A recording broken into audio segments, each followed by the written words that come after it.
Now to a CBS News exclusive, the first images of the attacks on Saudi oil facilities earlier this month. The Saudi Defense Ministry provided these images to 60 Minutes.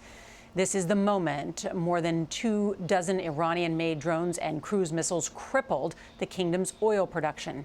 Meanwhile, in his first on-camera interview since the murder of Washington Post contributor Jamal Khashoggi, Saudi Arabia's Crown Prince Mohammad bin Salman denies any direct involvement in his death.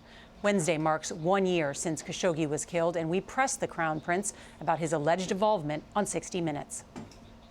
The CIA has concluded with medium to high confidence that you personally targeted Khashoggi and you probably ordered his death. I hope this information to be brought forward. If there is any such information that charges me, I hope it is brought forward publicly. What kind of threat is a newspaper columnist to the Kingdom of Saudi Arabia that he would deserve to be brutally murdered? There is no threat from any journalist. The threat to Saudi Arabia is from such actions against a Saudi journalist. This heinous crime that took place in a Saudi consulate. Now, the Crown Prince is also battling critics over the imprisonment of women, including Loujain al-Hathloul. She is a prominent advocate for women's rights, specifically the right to drive. You understand the criticism. Why give women the freedom to drive and then imprison one of the most high-profile women who fought for the right to drive? The issue has nothing to do with that. As I mentioned to you in the beginning, there are laws in Saudi Arabia that must be respected, whether or not we agree with them, whether I personally agree with them or not. The Crown Prince has given women the right to drive.